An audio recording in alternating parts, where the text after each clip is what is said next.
Gas দে, বিদ্যুৎ দে, নইলে গদি ছেড়ে দে। গ্যাস দে, বিদ্যুৎ দে, নইলে গদি ছাইড়া দে, নইলে গদি ছাইড়া দে। হাসিনা গেছে যে পথে, তারেক যাবে সে পথে। হাসিনা গেছে যেই পথে, তারেক যাবে সেই পথে।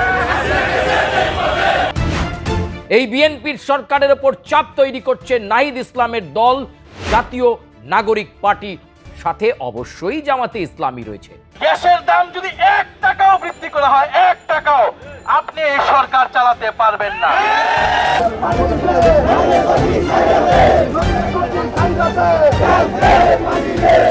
লাগাতার ভারত বিদ্বেষী কার্যকলাপ, ভারত বিরোধী কার্যকলাপ বাংলাদেশে চলেছে, আর মুখে চুপ থেকেছেন ডক্টর ইউনূস। আমরা বলে দিচ্ছি 4 দিনের মধ্যে আমরা কলকাতা দখল করে নেব। 4 দিনের মধ্যে আমরা কলকাতা দখল করে নেব। যেই 7 সিস্টার রয়েছে সেটাকে বাংলাদেশ থেকে, ভারত থেকে আলাদা করে দিব। ডক্টর ইউনূস, আপনি যা ক্ষতি করে দিয়ে গেছেন বাংলাদেশের, সেই ক্ষতি আজও ভুগতে হচ্ছে তারেক রহমানকে।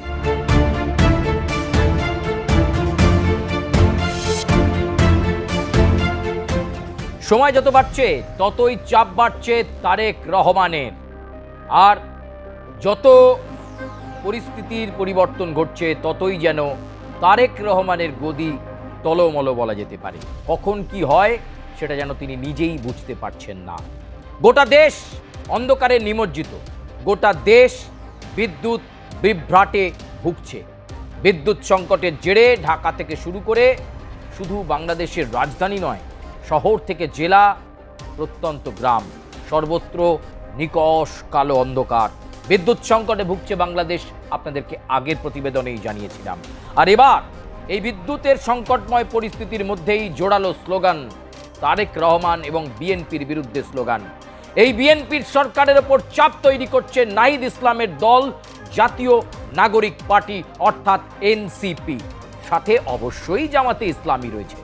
জামাতে ইসলামীর নেতৃত্বাধীন এই জোটের এখন একটাই উদ্দেশ্য, একটাই ইস্যু, যেভাবে হোক সরকার থেকে বিএনপিকে সরিয়ে দাও, প্রধানমন্ত্রীর পদ থেকে তারেক রহমানকে সরিয়ে দাও।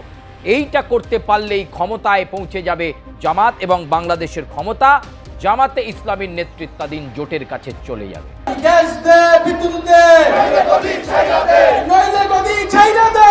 গ্যাস দে, বিদ্যুৎ দে, গ্যাস দে, বিদ্যুৎ দে, নইলে গদি ছাইড়া দে, নইলে গদি ছাইড়া দে। গ্যাস দে, বিদ্যুৎ দে, গ্যাস দে, বিদ্যুৎ দে, নইলে গদি ছাইড়া দে। এই আশা, এই প্রত্যাশাকে সামনে রেখে লাগাতার আন্দোলন, কখনো রাস্তায় আন্দোলন, কখনো সচিবালয় ঘেরাও, কখনো বাংলাদেশের বিভিন্ন এলাকা উত্তাল হয়ে উঠছে স্লোগান পাল্টা স্লোগানে। যত সময় গড়াচ্ছে ততই তারেক রহমান নিশ্চুপ হয়ে যাচ্ছেন, কোনো স্টেটমেন্ট প্রধানমন্ত্রী হিসাবে তিনি দিতে পারছেন না। এর জন্য দায়ী কে? এর জন্য দায়ী কে? আজকের দেশের এই বিদ্যুৎ সংকট পরিস্থিতির জন্য দায়ী কে? তারেক রহমান তো এতদিন ছিলেন না, তিনি তো নির্বাসন কাটিয়ে বহু বছর পর নির্বাচিত সরকারের প্রধানমন্ত্রী হিসাবে দায়িত্বভার নিয়েছেন।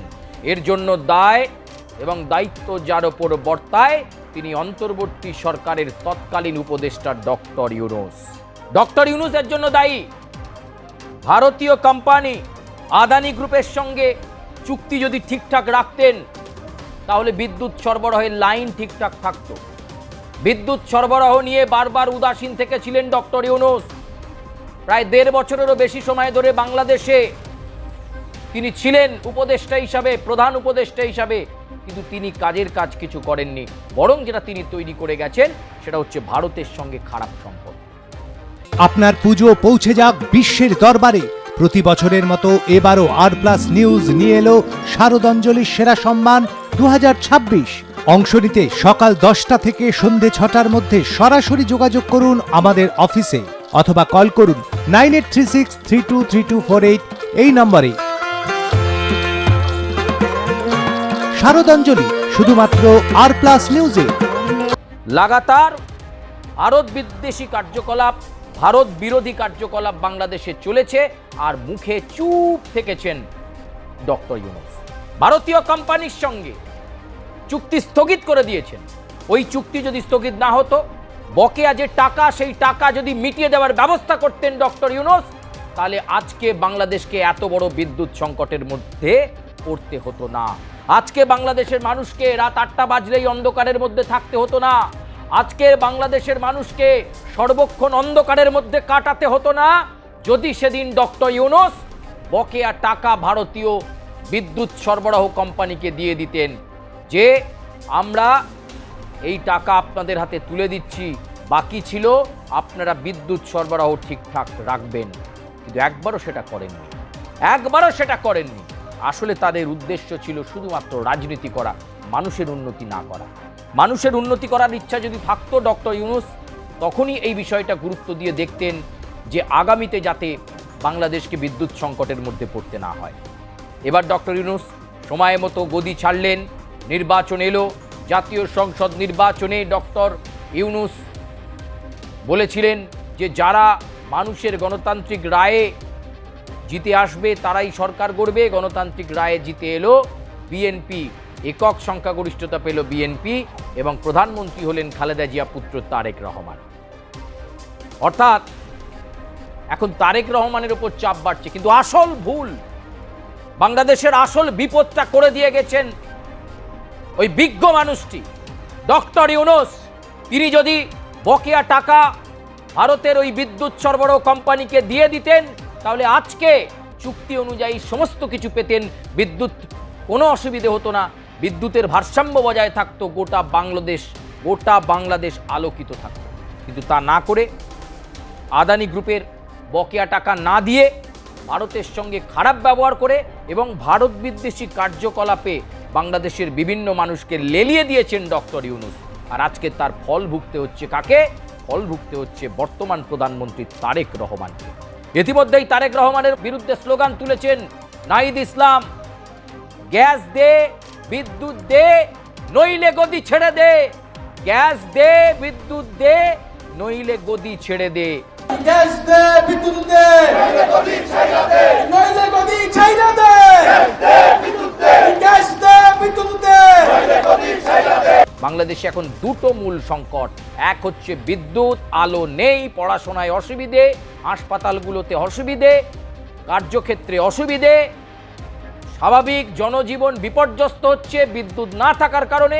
আর দ্বিতীয় কারণ গ্যাসের ঊর্ধ্বমুখী দাম, গ্যাসের সংকট। আর এই দুইয়ের কারণে বিপাকে তারেক রহমান। তাহলে কি শেখ হাসিনা ফেরার আগেই, ডিসেম্বরের আগেই তারেক রহমান কি চাপের কাছে নতি স্বীকার করবেন? চাপের কাছে নতি স্বীকার করে পদত্যাগ দিয়ে দেবেন, ইস্তফা দিয়ে দেবেন তারেক রহমান?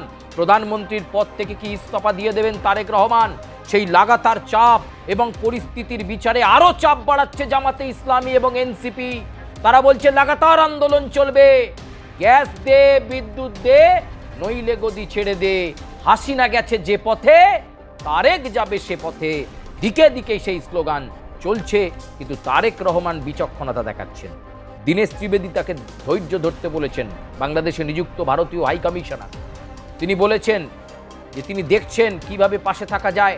অতীতেও পরম বন্ধু হিসেবে ভারতবর্ষ সবসময় বাংলাদেশের পাশে ছিল, কিন্তু বাংলাদেশের লাগাতার বিগত 2 বছর ধরে ভারত বিদ্বেষী কার্যকলাপ। খুব বড় বড় কথা বলছিল ওই ডক্টর ইউনূসের সময় অনেকে, ভারতীয় পণ্য নেব না। কি রে, তোর বেশ র্যাশ হয়েছে দেখছি। হ্যাঁ রে, কি করবো বলতো, র্যাশগুলো কিছুতেই কমছে না। অনেক কিছু ইউজ করলাম তবুও কমছে না। তুই এম্বার গৌরীদেবী হসপিটালসে দেখাতে পারিস, ওখানে ভালো এক্সপিরিয়েন্স ডার্মাটোলজিস্ট আছে। গৌরী দেবী হসপিটাল, রাজবাঁধ, দুর্গাপুর। যোগাযোগ 8001003333, 8001113333। ভারত ছাড়া অন্যান্য বন্ধু আছে, চীন আছে, পাকিস্তান আছে, এই সমস্ত কথা বলছিল। আর আজকে বিদ্যুৎ সংকটের সময় টের পাওয়া যাচ্ছে না। আজকে যে বিদ্যুৎ সংকট হচ্ছে, বিদ্যুৎ নেই, অধিকাংশ সময় পাওয়ার অফ, মনে পড়ছে না? ডক্টর ইউনূস, আপনি যা ক্ষতি করে দিয়ে গেছেন বাংলাদেশের, সেই ক্ষতি আজও ভুগতে হচ্ছে তারেক রহমান। এরকম একটা পরিস্থিতির মধ্যে কত তাড়াতাড়ি বাংলাদেশের বিদ্যুৎ সংকট মিটবে সেটা $1 মিলিয়ন প্রশ্ন। তবে তারেক রহমানকে এখনই গুরুত্বপূর্ণ সিদ্ধান্ত নিতে হবে, একটা পার্মানেন্ট সলিউশন নিতে হবে যে কিভাবে লাগাতার বিদ্যুৎ সরবরাহ জারি রাখা যায়। নয়তো এই বিদ্যুৎ সংকট তার প্রধানমন্ত্রীর সময়কালের মূল সংকট তৈরি করে দেবে এবং এক্ষেত্রে আন্দোলনে আবার তোলপাড় হয়ে গেলে তার পক্ষে গদিতে বসে থাকাটা কঠিন হবে এবং ডিসেম্বরের আগেই যদি সেটা হয়ে যায় তাহলে কিন্তু শেখ হাসিনার রাস্তা আরও মসৃণ হয়ে যাবে এবং তিনি বাংলাদেশে ফিরলে কিন্তু আওয়ামী লীগ অ্যাক্টিভ হবে। ফলে এই মুহূর্তে পরিস্থিতি যথেষ্ট বেগতিক হচ্ছে এবং পরিস্থিতি ঘোরেল হচ্ছে। এখনই এই পরিস্থিতিতে নিয়ন্ত্রণ দরকার সরকারের এবং তারেক রহমানের সদর্থক পদক্ষেপ, সেই সদর্থক পদক্ষেপ যদি তিনি নিতে পারেন তাহলেই বাংলাদেশের যে আশু সমস্যা, বিদ্যুৎ সংকট এবং গ্যাসের যে সংকট, সেই সমস্যা মিটবে। প্রিয় দর্শক, প্রতিবেদন আজকের মতো এই পর্যন্তই। আপনাদের সঙ্গে আবার দেখা হবে বাংলাদেশ সংক্রান্ত বিশেষ প্রতিবেদন নিয়ে। আপনারা লাইক করবেন, সাবস্ক্রাইব করবেন, বেল আইকনে প্রেস করতে ভুলবেন না এবং আপনারা আপনাদের সুচিন্তিত মতামত আমাদেরকে জানাবেন।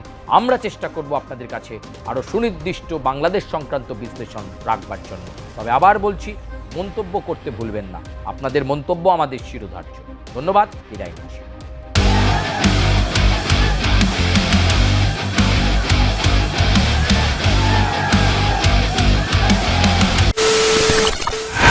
খবরের নামে প্রতিদিন সন্ধে আপনার ড্রয়িং রুমে কি শুধুই চিৎকার চেঁচামেচি কে আসে? বিতর্কের নামে চলে গালাগালি আর কাদা ছোড়াছুড়ি। এবার সময় পরিবর্তনের, কারণ আমরা কান ফাটানো চিৎকারে বিশ্বাস করি না। আমরা বিশ্বাস করি খবরের সত্যতায়। আমরা কোনো পক্ষের হয়ে গলা ফাটাই না, আমরা সাধারণ মানুষের হয়ে প্রশ্ন করি। চিৎকার নয়, শুধু খবর হবে যেখানে বিতর্ক আছে কিন্তু কুৎসিত ঝগড়া নেই। সঠিক তথ্য, বিশ্বস্ত খবর। নজর রাখুন আর প্লাস নিউজে।